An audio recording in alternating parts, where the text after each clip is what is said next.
Muito bem, agora são 7h39, vamos retomar o contato então com a Já Sônia Maria Haas. Está nos ouvindo? Será que a gente beleza. consegue ouvi-la Estou também? ouvindo, vamos fazer um teste. Ah, ficou bem, Agora melhorou, melhorou. Melhorou? melhorou, melhorou. Era o microfone. Seja bem-vinda mais uma vez. Desculpa. Nada, sem problema. E a gente falava do seu irmão, não é? O João Carlos Haas Sim, Sobrinho, médico, guerrilheiro do Araguaia, que agora ganhou um livro, a história de João Carlos, o doutor Araguaia, livro em quadrinhos. E não bastasse isso, a retificação que a família, a senhora e irmã dele, todos receberam uhum. na certidão de óbito que reconhece que a morte dele foi causada pelo Estado brasileiro. Como é que a senhora avalia É, esse novo capítulo, digamos assim, da história de João Carlos, agora sim. com um livro que resgata a história dele e esse reconhecimento de que a morte dele foi causada pelo Estado brasileiro? Beleza. Obrigada, Zeca. E um abraço também a Ernesto, que está aí, que a gente tinha visto, porque que ele não estava. Sim, sim. Meu querido amigo.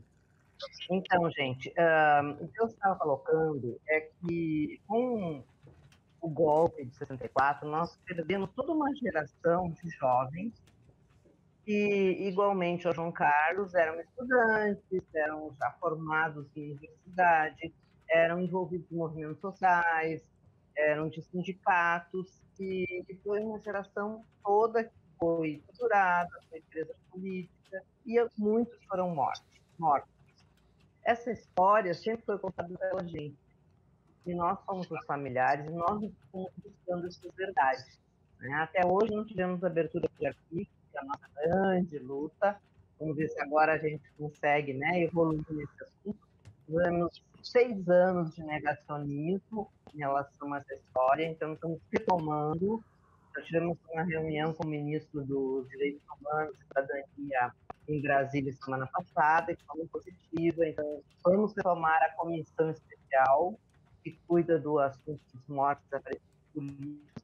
Então, assim, essa história em quadrinhos, Doutor Araguaia, ela vem bem num momento em que nós estamos assim, numa intensa busca pela consolidação da memória dessas histórias, né, de todos os mortos políticos desaparecidos, né, e ela vem colaborar para escrever uma parte dessa história. É uma iniciativa de um jovem, né, da nossa cidade, lá de São Leopoldo, no Rio Grande do Sul. Eu moro na Bahia há 20 anos, já me sinto baiana, então, mas tenho essa relação com ele. Ele criou essa história sozinho, fez o roteiro e tal, e me apresentou há 10 anos atrás. E desde então a gente está tentando produzir, imprimir e tal. E agora conseguimos com a editora Alameda, São Paulo. Uma editora bastante especializada em publicações dessa história de esquerda, né, da época da ditadura, biografias. Inclusive a biografia da dona Marisa foi feita por essa editora também. Então, assim, a gente se sente um pouco confortado quando vem uma iniciativa dessa que multiplica essa história. Por quê? Porque a nossa luta e o nosso lema é para que não se esqueça e para que nunca mais aconteça. Né? Então, nós temos várias atividades que sempre foram planeadas pelos familiares, né? Com alguns apoios de alguns movimentos, alguns políticos que ao longo dessa caminhada estão com a gente, inclusive até hoje. Nós temos o Mário Miranda, que está assumindo a assessoria lá no Ministério e vai cuidar do nosso, né? Então, assim, é uma luta, que não para nunca. Todos os dias temos surpresas, temos conquistas, temos perdas, né? Nós aprendemos praticamente todas as mães e os pais dessa geração. Nós temos, se não me engano, uma ou duas mães ainda vivas, já com idade bem avançada, né? E, então, assim, é uma história que está se perdendo. E a nossa luta, além da verdade e da reparação e da justiça, é pela memória. Sônia, eu conheci Jefferson Sônia um pouco depois que ela veio aqui para a Bahia como profissional da área. foi minha chefe na Bahia Gás, mas eu já conheci Sônia nessa luta, que é a luta de muitas famílias também, né, Sônia? Sônia Maria Haas, Sim. para quem trabalha com essa, todo mundo a conhece como Soninha, né, dessa forma carinhosa. Então, me permita, Soninha, te chamar assim também aqui na entrevista. Mas essa é uma luta Claro. de vocês já de muito tempo. E eu me lembro que em 2013 teve aquelas manifestações todas, um ano antes do cinquentenário do golpe da Quartelada de 64. E, apesar de todos o trabalho das comissões da verdade, das muitas comissões da verdade, a gente não viu o direito à memória plenamente estabelecido, né? E agora vem à tona as gravações das sessões do do Superior Tribunal Militar, que julgava civis na época da ditadura. Então, eu estou colocando esse elemento novo, porque as gravações são chocantes, para quem já ouviu, pesquisou, são chocantes. Como é que bate no teu coração o lançamento da revista que conta a história do João Carlos, do doutor Araguaia, mas nesse momento que o país está tentando se reencontrar consigo próprio e com a própria memória do país sobre esse período da nossa história, né? Uhum. Sim, Ernesto, tu, como amigo, sempre foi meu grande apoiador também nessa luta. Meus amigos são meus alicerces, né? Eu tenho me sustentar, porque às vezes a gente perde o fôlego, né? Minha família está longe, está lá no Rio Grande do Sul, e eu que tenho esse bastão, digamos assim, que meus pais já se foram, então às vezes fica um pouco pesado. Mas nós somos muito unidos também, e nós temos grupos, né, como aqui na Bahia tem o grupo Doutor Nunca Mais, eu sou ligado ao pessoal aqui, liderado pelo professor Joviniano Neto.